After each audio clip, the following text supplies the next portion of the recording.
대한민국의 자살률이 OECD 평균의 2배를 훨씬 상회합니다. 주요 국가들의 자살률이 감소 추세를 보이는 것과는 달리 우리는 20년 넘게 OECD 자살률 1위라는 오명을 쓰고 있습니다.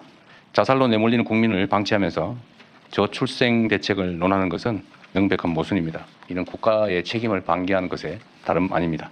자살은 사회적 재난이라는 관점에서 정책 패러다임을 전면 전환해야겠습니다.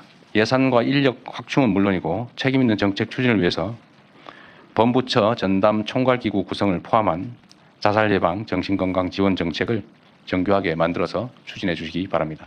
우리나라 자살률이 이제 OECD 평균 2배를 넘는 일이라고 하는데 이건 국가가 책임을 방기해서 그렇다. 이게 이제 이재명 대통령의 인식인 거죠.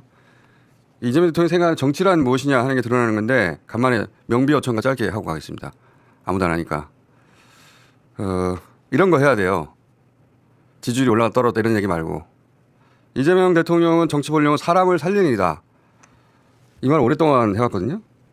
정치인이 그냥 듣기 좋으라고 하는 말이겠거니 할 수도 있는데 근데 이제 이재명 대통령 가족사를 보면 대통령 어머니도 화장실 청소를 했어요. 도시빈민으로. 여동생도 청소회사에서 일하다가 새벽에 화장실 청소하는 도중에 뇌출혈로 사망했습니다. 이 얘기만 하면 이재명 대통령 눈물 보이는데.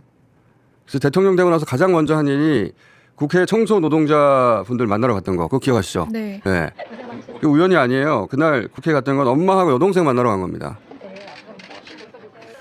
그리고 그 이후 국무회의에서 집중적으로 생겼던 게 이제 산재 문제잖아요. 노동 현장에서 왜 사람이 죽느냐. 일하러 가서 사람이 죽으면 안 되는 거 아니냐. 아주 상식적인 질문이죠. 대통령 본인의 여동생이 노동 현장에서 그렇게 갑자기 상황했거든요. 왜 일하러 가서 사람이 죽느냐. 이 문제가 근본적으로 돈의 문제라서 저절로 해결이 안 되는 거예요. 돈의 문제라서. 돈이 더 중요해서 이런 일이 벌어지는 겁니다. 그러니까 저절로 해결 안 되니 개입해서 해결하라고 정치가 있는 것이고 그러라고 내게 권한을 준 것이다. 이재명 대통령이 생각하는 권력이라는 게 그런 겁니다. 산재의 근본 원인으로 가면 돈의 문제가 있듯이 이 높은 자살률에도 근본 원인이 있을 거거든요. 그리고 그게 해결이 되지 않고 지속되는 거라면 그건 정치가 그 해결할 자기 역할을 못하고 있기 때문이다. 그럴 때 개입해서 사람이 살도록 만들려고 정치가 있는 거다. 그게 이재명 정치의 본령이에요. 자살 방지한다면서 김건희 씨가 다리 위에 가가지고 대통령 흉내낸 적 있잖아요. 네. 사진 기억하죠? 네. 사진 봐요.